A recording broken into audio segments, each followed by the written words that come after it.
Hola chicos, ¿cómo están? En este video les voy a hablar un poco sobre el comportamiento real de los gases y el factor de compresibilidad.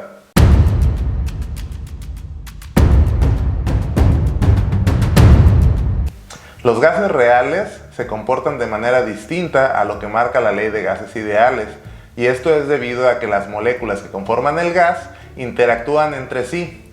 Estas interacciones intermoleculares pueden ser tanto repulsivas como atractivas. Las fuerzas repulsivas asisten a la expansión de un gas, mientras que las fuerzas atractivas van a facilitar la compresión del mismo. Las fuerzas repulsivas son interacciones de corto alcance, por lo tanto solamente son importantes cuando la distancia promedio entre las moléculas es muy pequeña. Este es el caso para los gases que ocupan volúmenes pequeños a altas presiones.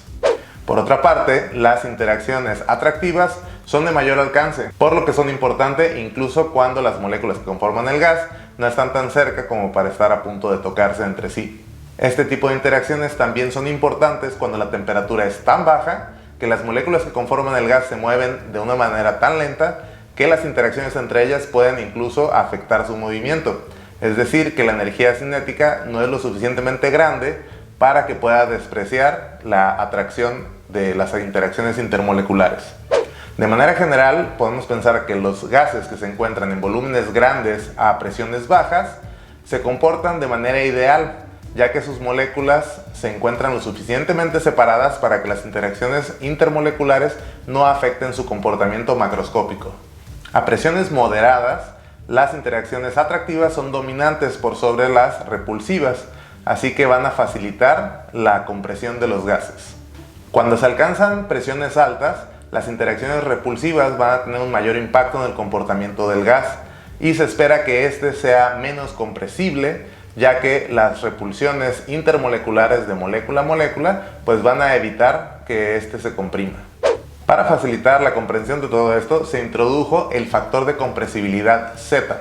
Este factor de compresibilidad es la razón entre el volumen molar del gas real entre el volumen molar del gas ideal. Es decir, tenemos que comparar los volúmenes molares que tenemos en la realidad con aquel que tendríamos si fuera un gas ideal. Esto obviamente a la misma temperatura y a la misma presión en ambos casos. Debido a que el volumen molar de un gas ideal se puede describir con esta ecuación, podemos reescribir la ecuación anterior de la siguiente manera. Este factor Z debe ser igual a 1 para cualquier gas ideal, y de hecho todos los gases en la realidad tienen valores cercanos a 1 o muy parecidos a 1 cuando se encuentran a presiones bajas. A presiones intermedias el valor de Z va a tender a ser menor que 1, y una vez que se alcanzan presiones elevadas vamos a tener valores de Z superiores a 1. Todas estas observaciones se han corroborado de manera experimental, obteniendo así distintos gráficos para múltiples gases, conociendo su comportamiento y sus factores de compresibilidad a distintas condiciones de presión y temperatura.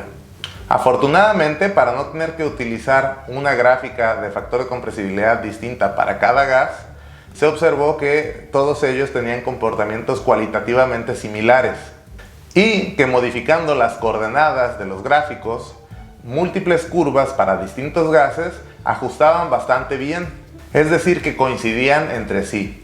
Así que de esta forma se logró que tuviéramos una similitud cuantitativa, no solamente cualitativa.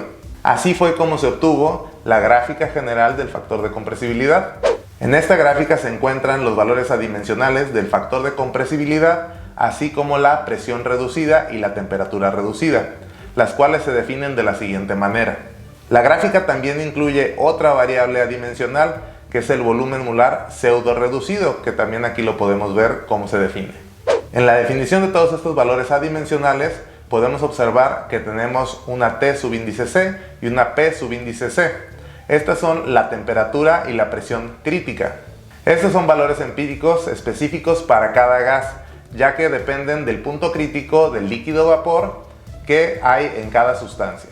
Sin entrar a más detalle, el punto crítico líquido vapor es aquel que aparece al final de la curva de equilibrio de fases entre líquido y vapor para una sustancia. Más allá del punto crítico, las sustancias se van a empezar a comportar como fluidos supercríticos. Pero bueno, regresando al tema, pueden encontrar distintos valores de temperatura y presión críticas en distintos libros o páginas de internet.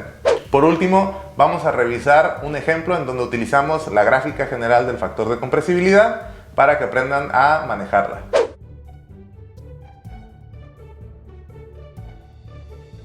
Algo importante que hay que notar antes de comenzar a resolver el ejercicio es que el tanque es rígido, por lo tanto el volumen va a ser constante independientemente del proceso por el que va a pasar el vapor de agua, y que también está cerrado, por lo tanto la cantidad de agua que está dentro del tanque va a ser constante. Esto significa que el volumen molar que encontremos dentro del primer inciso nos va a ayudar para trabajar en el segundo inciso. Antes de comenzar, quiero presentarles el gráfico de compresibilidad.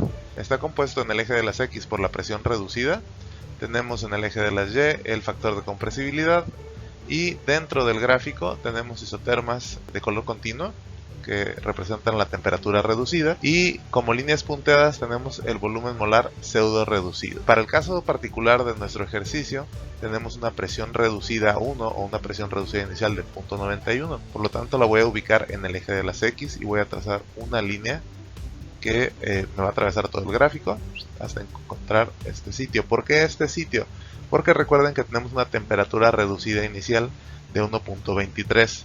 Recordamos que las isotermas de color continuo son las que corresponden a la temperatura reducida, y tenemos aquí una isoterma para 1.20 de temperatura reducida y acá otra de 1.30. No tenemos la isoterma específicamente para 1.23, por lo tanto debemos interpolar entre estas dos isotermas con las que sí contamos, que si nos ubicamos en la línea de la presión reducida estaría en algún lugar por aquí. Aquí está la isoterma de 1.2 y aquí la de 1.3. Como estamos en una presión reducida por abajo de 1, vamos a aprovechar que tenemos otro gráfico de factor de compresibilidad, o más bien dicho, un zoom a esta zona de menos de 1 de presión reducida.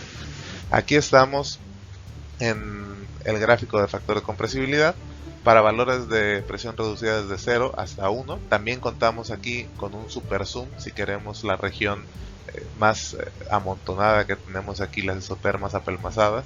Podemos verlas un poco más claro aquí en rangos de presión reducida desde 0 hasta 0.1, pero para el caso particular que estamos atendiendo nos interesa la presión reducida de 0.91. Entonces aquí tiro una línea punteada a lo largo de toda esa presión reducida y voy a buscar en dónde intersecta con nuestra temperatura reducida de interés. Aquí tengo la temperatura reducida de 1.2 y aquí la de 1.3. Estamos buscando una temperatura reducida intermedia que debe estar más o menos por aquí.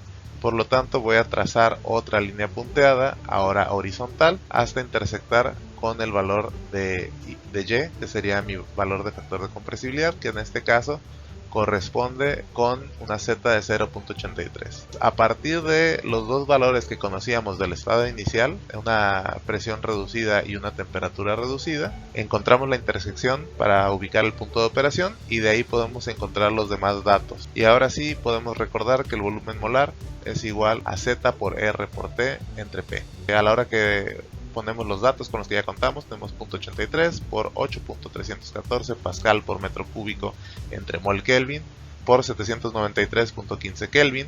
Todo esto dividido entre 20 millones de pascales. A pesar de que el problema nos dice que tenemos 20 megapascales, hay que recordar que un megapascal simplemente es 1 millón de pascales, y aquí lo pongo en unidades de pascales para tener congruencia con las unidades de la R. De esta manera obtenemos un volumen molar de 2.74 por 10 a la menos 4 metros cúbicos sobre mol, que a la hora de hacer el análisis dimensional son las unidades que nos quedarían, ¿no? Los pascales se cancelan con los pascales y los Kelvin con Kelvin. Tenemos ya la respuesta del inciso A. Para el inciso B, debido a que disminuyó la temperatura, la presión también debe haber cambiado, así que ahora no puedo buscar directamente la intersección entre la presión y la temperatura reducida. Sin embargo, puedo calcular el volumen molar pseudo reducido con el resultado anterior.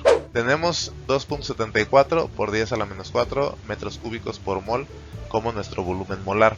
Recordamos que este valor no va a cambiar debido a que el tanque donde está el vapor es rígido, o sea que su volumen no va a cambiar, y está cerrado, por lo tanto la cantidad de agua que está dentro no va a cambiar. Tanto los metros cúbicos como los moles van a ser constantes en el proceso. La fórmula del volumen molar pseudo reducido es esta. Tenemos todos los valores, tenemos los valores de presión crítica, temperatura crítica, la R y el volumen molar que acabamos de calcular.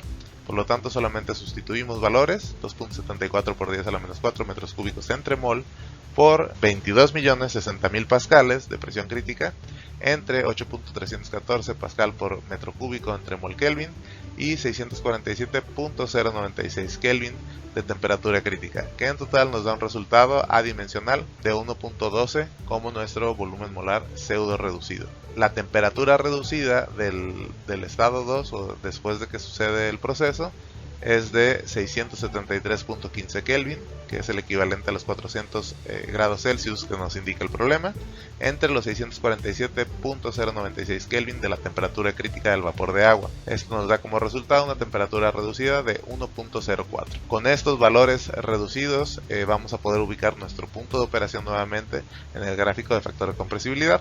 Regresamos acá a la gráfica y ahora ubico aquí la isoterma de 1.05 de temperatura reducida, ya que tengo una temperatura reducida de 1.04, estamos bastante cercanos, es un poquito abajo de esta. El volumen pseudo reducido de 1.1 y 1.2, ya que tenemos 1.2, entonces tiene que estar en un punto intermedio entre estas dos líneas punteadas, y en conjunto con la isoterma de 1.05 pues tendríamos que encontrar nuestro resultado o nuestro punto de operación en algún sitio de esta región, que si nos transportamos a esta línea punteada de 1.1 y acá 1.2, el 20%, o sea el 1.12 tiene que estar en algún punto como por aquí, y la temperatura reducida pues está ligeramente abajo de la isoterma de 1.05, ¿no? Entonces estamos hablando de un valor de operación, un punto de operación, perdón, aproximadamente de aquí,